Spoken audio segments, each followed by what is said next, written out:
Alright, so I'm picking up where I left off. Briefly, I should probably finish this problem that I left off on. So here, I'd mentioned that what's going to happen is we're going to get a true statement. So if you look here, basically the negative 3t's can cancel out because you could add 3t to both sides, and you're basically left with negative 10 equals negative 10. And so that's true. And in the last video I said that there's infinitely many solutions. That's true, but really the real answer is that it's all real numbers. Because once again, kind of similar to the problem up above where there was no solution, because whatever you plugged in for x, it didn't matter. You were never going to get the two sides to be the same. Here, it doesn't matter what you plug in because you'll always end up with the true statement. The two sides will always be balanced. So that's the conclusion of the last problem. Okay, now we're going to look at inequalities, okay? So it's a little different. On those previous problems you were solving and you're actually getting definitive answers. Like x equals 5 or x equals, sometimes we were getting fractions and stuff. Well, the difference here is we're going to work with our different inequality signs. Our greater than, we have greater than or equal to, and we have less than, and we have less than or equal to. And once again, if you took 308, this stuff should be pretty familiar and you probably won't have too much trouble. But if you have never seen this stuff before, I've got to tell you, you're probably going to have to look in your book a little bit. 10.7 is where it's originally covered, and there's some really good stuff in that section about the inequalities, but we'll see if you can pick it up in this 15-minute video. So the inequalities, you can treat them just like the equal sign. You can draw a line down the middle, and the idea is to solve for x. So we'll start by subtracting 1 from both sides to isolate the x. So that cancels out and we get 4x is greater than or equal to 20. Okay, and then here we're going to go ahead and divide by 4, and that cancels out and we're left with x is greater than or equal to 5. Now, like I said before, you'd get an answer like x equals 5, x equals, whatever. But here we're saying that x is greater than 5, or x can be equal to 5. Oop, forgot that right there. So there are a lot of numbers greater than 5. 6, 7, 8, 9, 10, 11. I mean, we could just sit here all day and coming up with numbers that are larger than 5. And then the part that, it's greater than or equal to 5, we get to include 5. And so the nice thing is when you're doing your number line part, it will be multiple choice. Okay, so I'm just going to plot a 5 down here. And so, I don't know, 6 could be over here and 4 could be over here. It doesn't really have to be to scale. And so x, we're going to shade all the values that create x. Well, 6 works, right? And all the numbers between 5 and 6 work, right? 5.5 is larger than 5, right?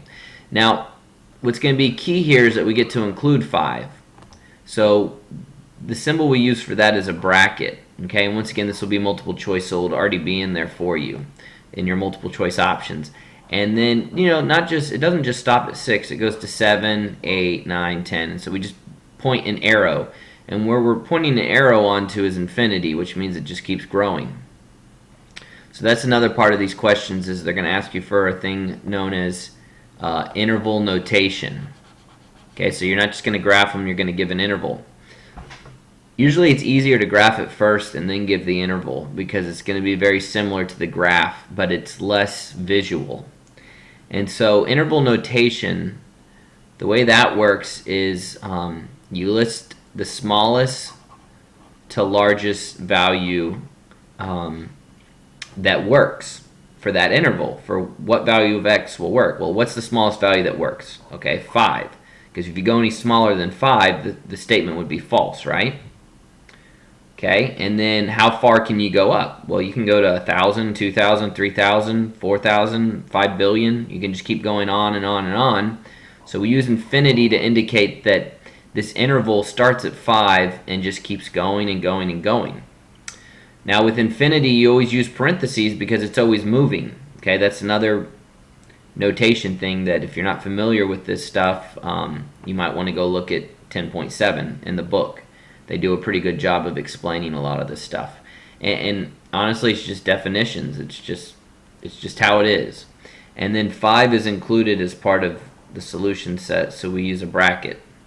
So here's our interval notation. We're saying from 5 and up. Basically, that's what this means. 5, comma, keep counting, keep going up. All the numbers you could ever think of, decimals, fractions, all numbers that are 5 or larger. So the number line and the interval notation are really just, they're the same thing, okay? It's going to take some practice on these. Like I said, especially if you've never seen these before, because there's a lot of things that go with them. Honestly, it's actually pretty simple. It's just a matter of memorizing the notation. So just make a couple notes over here, like if you have less than or greater than, you use parentheses with those values, okay? If you've got less than or equal to or greater than or equal to, we use brackets. Okay, and an easy way to remember this might be that on the less than or equal to and greater than or equal to, you've got these horizontal lines underneath the inequality sign, and you need, straight lines to create brackets, right? So you have to have a straight line to create these signs, right? And you have to have a straight line to create the brackets. And I don't know, that just might be a way to remember that. And so it's gonna be one of those things that I think once you get it down, you're gonna think back, oh, that wasn't, it's not that difficult, but it's gonna take time. So let's look at 51. It's gonna be, similar. You can draw the line, you can solve, but this one has an extra step to it, and this is a property. Okay, so you might want to make a note. Okay, if you multiply, okay, or divide by a negative number, you must flip the sign. Okay, so, and I'll give you an example of that in a second. Let me just show you on this problem right here what I'm talking about so you can kind of see this, and then I'll give you an example that's a little bit more understandable. So right here you divide by -4 on both sides. Okay, so -4 divided by -4 is +1, so that just reduces to an x. Now what happens here is the inequality sign, what I said here, if you multiply or divide by a negative number, you must flip the sign. So the less than turns into a greater than sign. And then 16 divided by -4 is -4. Okay? And once again, it's one of those rules that you kind of just need to know, but if you want a better explanation, here you go. Alright, can we all agree that 2 is less than 10? We can all agree that, right? 2 is less than 10. Alright, well, let's go ahead and pick a number to multiply by on both sides, or you could multiply or divide, it doesn't make a difference. Let's go ahead and multiply both sides by -7. So I'm going to multiply both sides by -7, and you could have picked any negative number you want. Okay, you could have picked -1 or whatever. So when you do that, what happens is, let's do this in a different color. This becomes -14. This becomes -70. If I keep my sign here, if I were to keep it as a less than, I would be saying that -14 is less than -70. And we all know that -14 is actually greater than -70 if you look at it on a number line. Okay, we could put 0 here, here's -14, here's -70. So we know that now -70 is a smaller number, -14 is the larger number. And before, we had 2, and then we can just say 10, I don't know. Obviously this isn't drawn to scale. But anyways, so that's just a property there.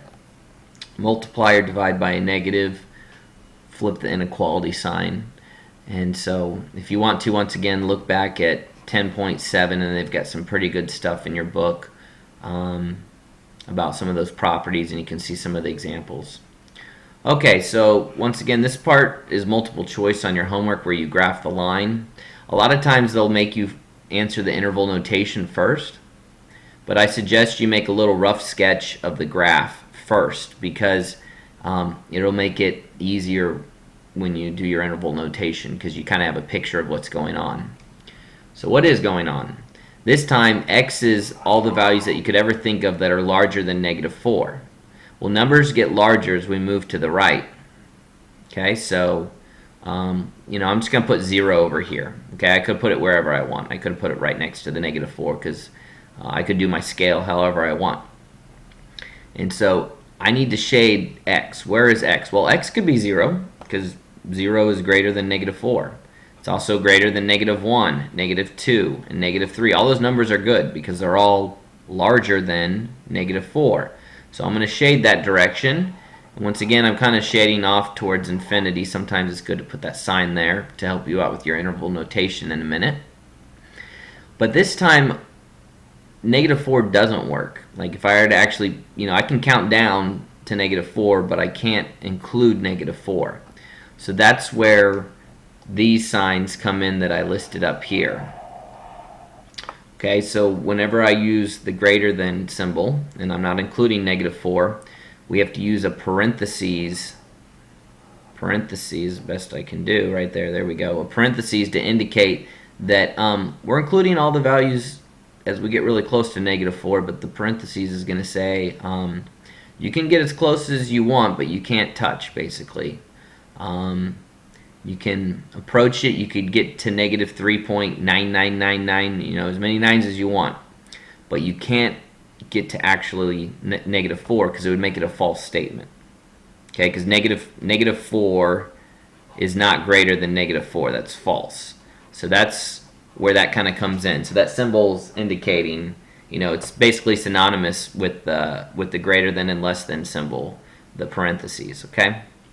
And so then the final part, your interval notation, is going to be from -4 to infinity, and we always use parentheses with positive and negative infinity. We haven't seen negative infinity yet, but we will in a minute. Okay, so basically this is saying x is all the values greater than -4. I mean, all three of these things are the exact same thing. The number line, the interval notation, and the actual inequality up here. All three of these are saying the same exact thing. They're all the same exact thing. Okay? I think I might have time for one more. I'm obviously going to have to make another video on these inequalities, because like I said, they take some time to kind of grasp, but a lot of it comes down to notation. If you get the notation down, you're going to be fine. I am kind of up against it though, so what I'll do is I'll go ahead and stop on this video, and I'll just pick up right where I'm at right here.